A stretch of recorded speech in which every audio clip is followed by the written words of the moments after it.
messieurs, bonjour et bienvenue dans le journal d'AIC TV avec ce décor spécial pour une édition tout aussi spéciale.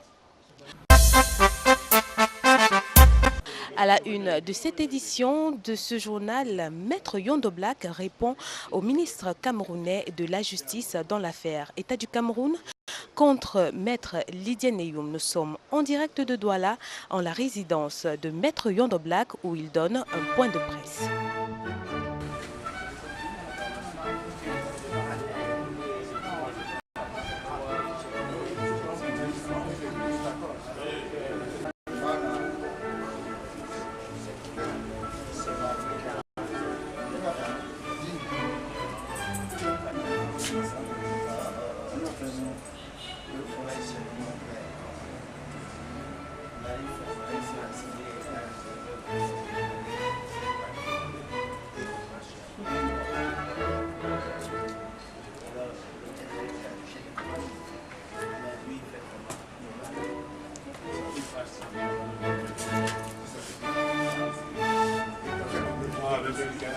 Tiens, vous voyez, mon maître me va le compte. Non, mais ça va rien. Venez-moi.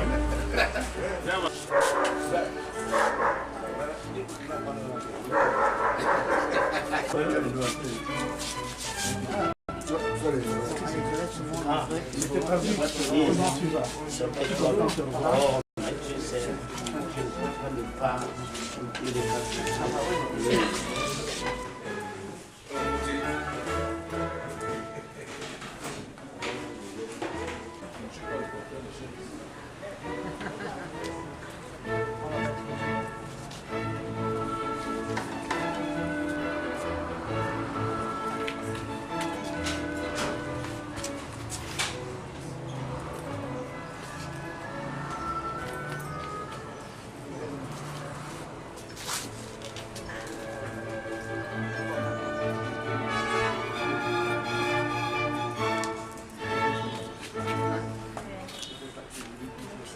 C'est ouvert.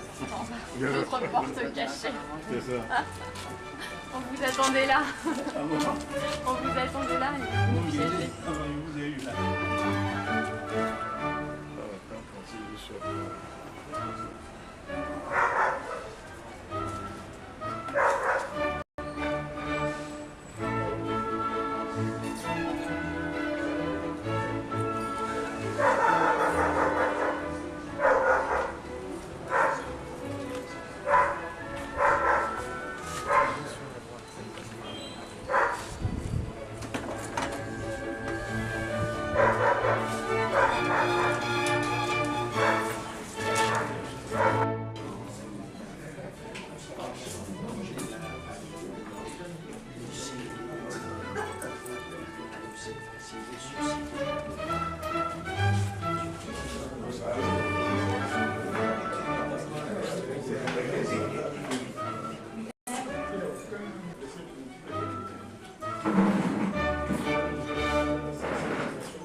Monsieur le bâtonnier, chers hommes de loi, mesdames et messieurs les journalistes, mesdames et messieurs, chers invités.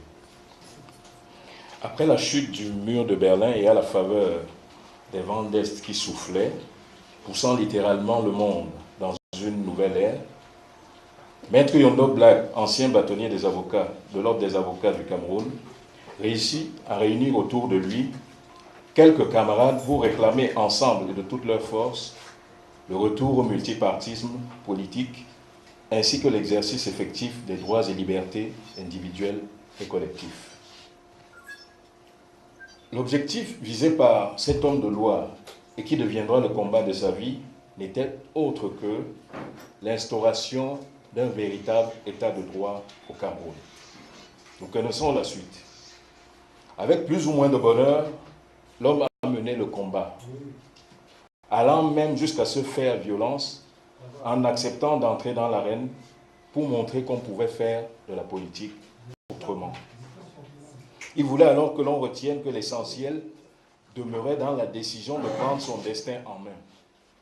Oui, on se souvient qu'il a insisté sur la défense du résultat des votes. C'était hier, c'est vrai. Mais l'homme, lui, n'a pas changé dans ses convictions. Et nous n'avons donc pas été surpris de le voir enfiler à nouveau sa toge, malgré le poids de l'âge, pour assurer la défense de la défense avec la même fougue, la même passion, et vous le verrez vous-même avec le même esprit fondeur. C'est cet homme qui nous réunit ici ce soir, et je vous prie de l'accueillir comme il se doit.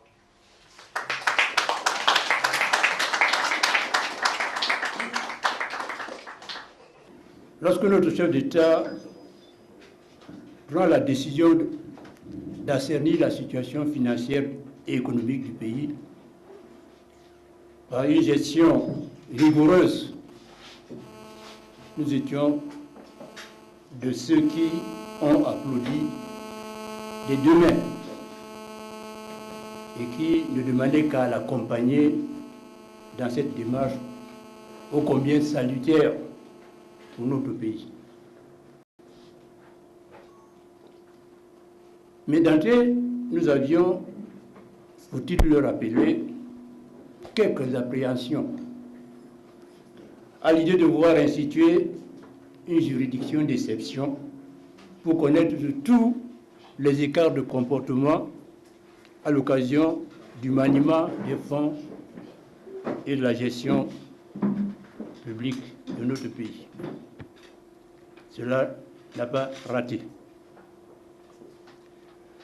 J'ai saisi l'opportunité de m'adresser à vous pour parler à travers vous à notre pays. L'occasion m'ayant été donnée à la fois par le ministre de la Justice, garde des Sceaux, et par le ministre de la Communication, porte-parole du gouvernement. L'un des fondements de ce point de presse se trouve également dans la brûlante actualité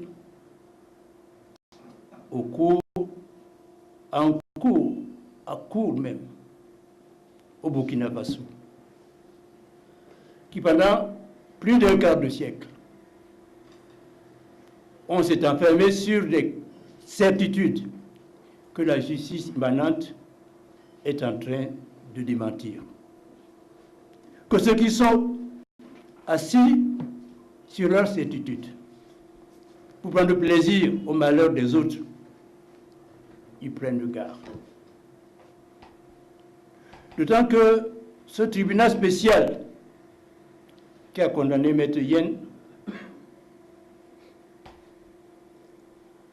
a vu des gens de tous les niveaux, d'autres qui se croient à l'abri aujourd'hui pourraient être concernés demain. Et alors, avons-nous besoin de jérémiades d'un vieil avocat pour assurer leur défense?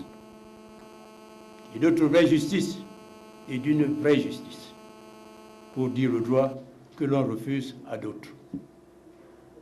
En toute chose, seule la fin compte. Il faut un temps pour toute chose. La meilleure défense n'est pas nécessairement l'attaque.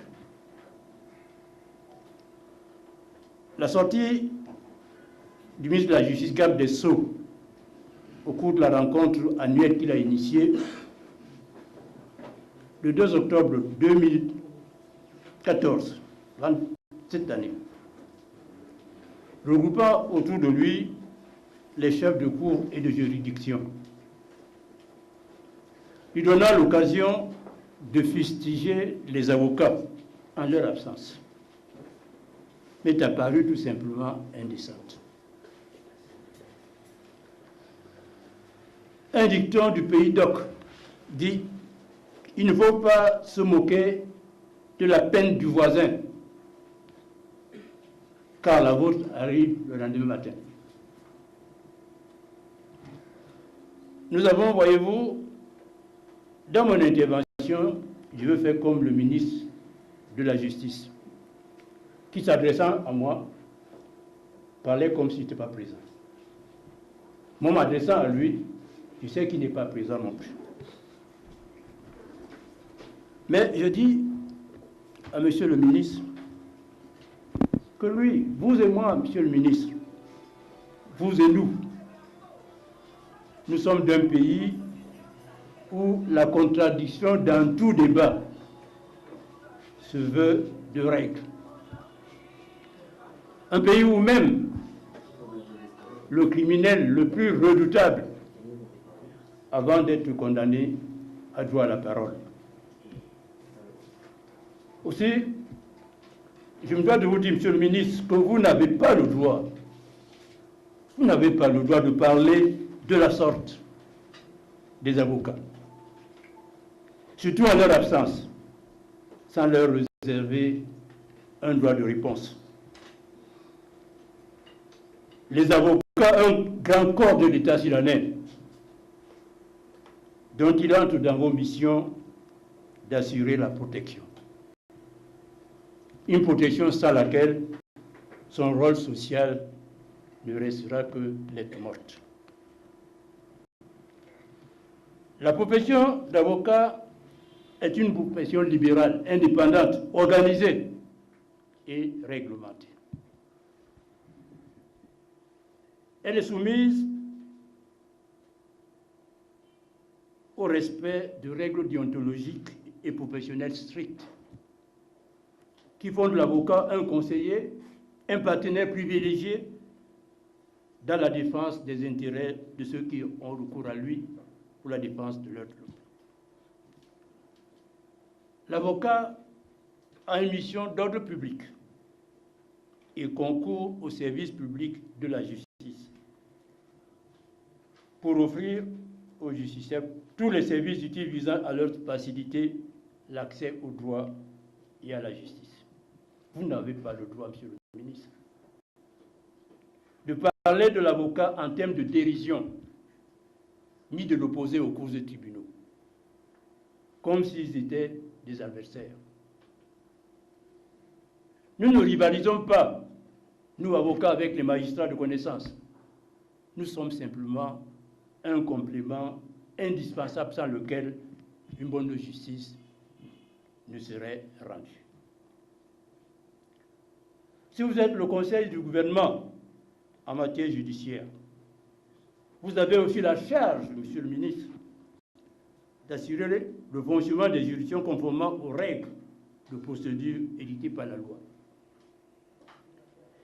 Et aussi de suivre les activités de formation des magistrats, greffiers, avocats et autres auxiliaires de justice, afin que l'État, ayant choisi, surtout pour les avocats, d'avoir une défense libre, assure à ceux qui ont recours à leur service à une formation conséquente. La loi organisant la profession d'avocat au Cameroun exige pour exercer la profession et s'inscrire au barreau que l'avocat ait suivi une formation de haut niveau, minimum de 3 années universitaires sanctionnées par un diplôme de licence en droit. Ailleurs, on parle de maîtrise en droit, c'est-à-dire 4 années de formation universitaire. Et lorsqu'on aura fini ce cycle universitaire, on exige de l'avocat qu'il obtienne un certificat d'aptitude à la profession d'avocat, qui garantit sa compétence dans toutes les matières de droit et une pratique professionnelle rigoureuse. Avant de fustiger l'avocat, comme vous le faites, vous demandez, monsieur le ministre, ce que les pouvoirs publics ont fait ou font pour garantir cette formation de haut niveau. Le CAPA, posé en exigence par la loi depuis 1972, reste lettre morte. Le suivi des activités de formation des avocats qui vous est imposé par le décret numéro 2012-389 du 18 septembre 2012 n'est qu'une vue de l'esprit. Le petit contrôle de connaissances aujourd'hui fait à la suite d'un décret est le produit de mes œuvres quand j'étais bâtonnier de l'ordre.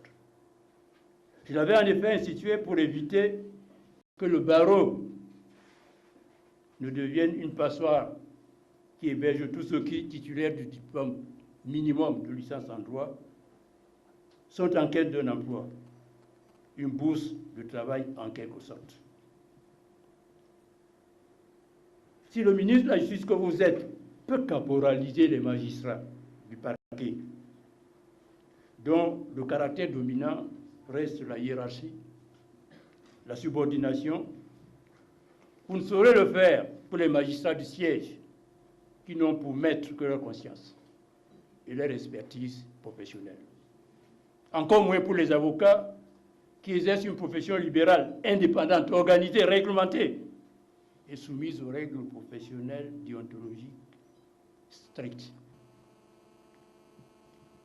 De qui parlez-vous, monsieur le ministre, lorsque vous dites d'un ergoguénat que de brillants juristes, ou ceux qui se considèrent comme tels, se comportent plutôt comme de brillants orateurs et feignent d'ignorer que les voies de recours ne sont pas des jérémiades. Cette phrase est du garde dessous qui indirectement s'adressait à Maître Yondo Black, votre serviteur.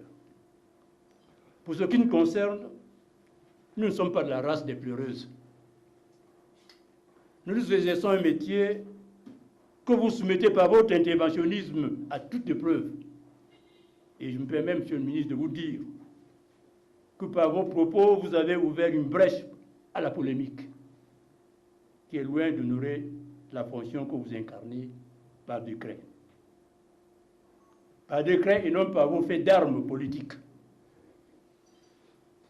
Lequel décret non seulement ne fait pas de vous un puits de compétences universelles, mais ne saurait vous mettre à l'abri de la controverse, surtout lorsque vous la provoquez. Aux grands hommes, la patrie reconnaissante. Il ne s'agit pas seulement de tomber au champ d'honneur pour pouvoir mériter de la nation.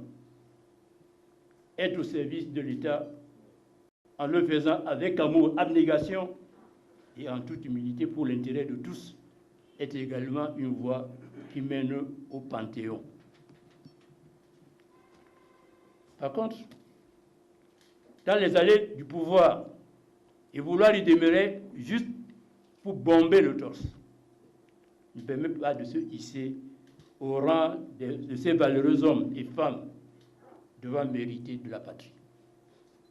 C'est pourquoi s'inscrire dans ce compartiment truffé et bourré d'aventuriers qui profitent d'une parcelle de pouvoir pour exister ou quelquefois pour assouvir un manque enfoui quelque part dans leur subconscient.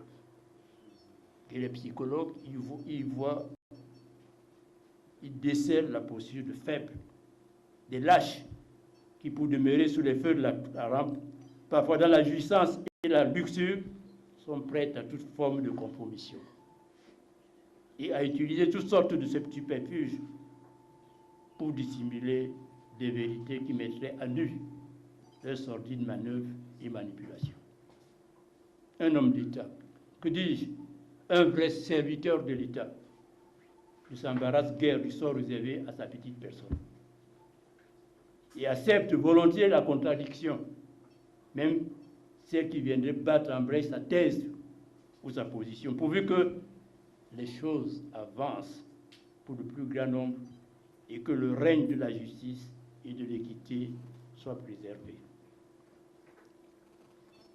Mais au-delà de tout, on doit surtout parler de courage. Courage de celui qui assure, courage d'assurer ses erreurs, ses manquements, ses faiblesses, au lieu d'adopter cette danse de pintade, 1000 fois ressassée dans les contes et les légendes de notre enfance commune. Abordant du pouvoir que nous avons formé contre un arrêt confirmatif de la Cour d'appel du Centre sur le rejet de l'action de Maître Yen Eyou sur le fondement de l'habeas corpus, la Cour suprême a déclaré irrecevable notre pouvoir au motif que la loi n'aurait pas prévu de pouvoir en cassation en matière d'habeas corpus. Pour nous, il s'agissait d'un véritable déni de justice. Nous savons chacun que partout où il y a une loi, il y a un juge régulateur pour savoir si la loi est appliquée ou si elle n'est pas appliquée. C'est la Cour suprême chez nous. Sauf si la loi en dispose autrement. Nous pouvions surmonter cet obstacle de déni de justice en saisissant le garde des Sceaux, ministre de la Justice, afin qu'il forme un pouvoir d'ordre prévu par la loi lorsqu'il y a violation flagrante des textes par la haute cour. Nous étions en plein dans l'exercice de notre métier. Mais c'est en vain que nous avons attendu du ministre une réponse, quel qu'en soit le sens. Son silence n'était donc que du mépris. Parce que le décret qui faisait de lui un ministre lui faisait pousser les ailes, au point d'en avoir aucun égard envers ses compatriotes. Ma correspondance n'était pourtant pas une mondanité. Et même si elle en était une, toute correspondance mérite réponse. La bienséance, par courtoisie, l'exige. À plus forte raison lorsqu'il s'agit d'un acte de procédure. J'agissais dans le cadre de mon métier. Des jérémiades, vous dites, monsieur le ministre, vous adressant à des avocats, cela est fort désobligeant. Fort désobligeant pour le corps tout entier. N'en déplaise à ceux qui, soumis à l'hommage lige, vous soutiennent aveuglement. On ne parle pas ainsi des avocats. Nous ne sommes pas surpris d'entendre des avocats claironnés, sans doute à votre grand plaisir, à votre grand bonheur, que ceux qui, du Cameroun, parlent d'une justice aux ordres, suite au verdict prononcé contre leur consoeur Lydien Yen Eyou, en ont pour leur compte. De même, ne sommes-nous pas surpris, bien que nous le déplorons, d'entendre des avocats du barreau du Cameroun soutenir que Maître Yen Eyou a été mal défendu par ses confrères camerounais comme par ses avocats français.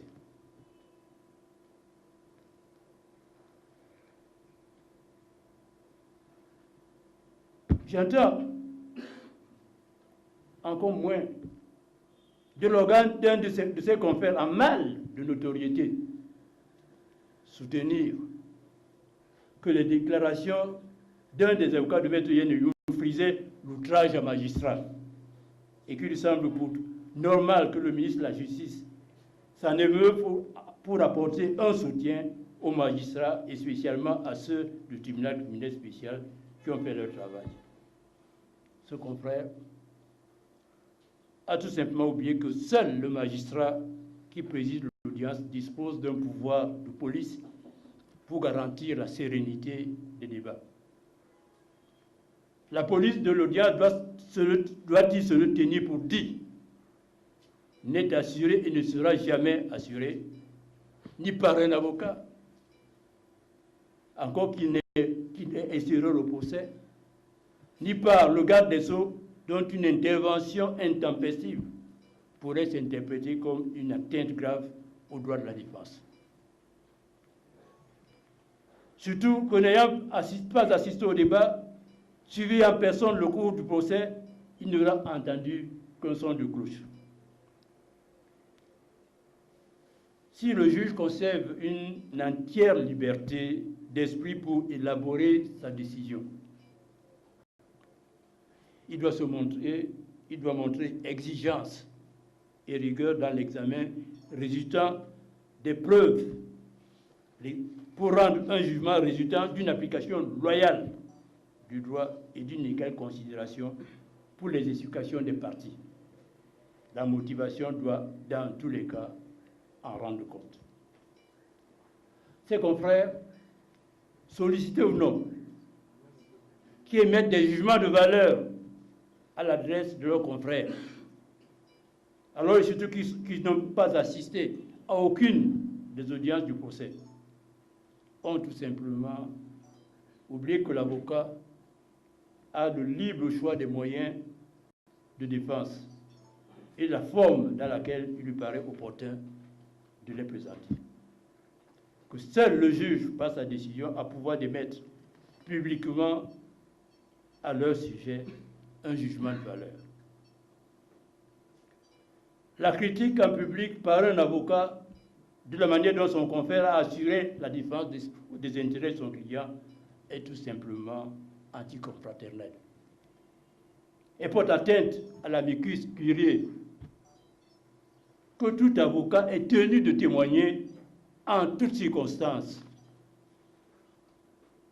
à ses confrères, et cela d'autant plus que n'étant pas dans le procès, les éléments du dossier leur échappent. Ses confrères violent par là cette obligation, certes morale.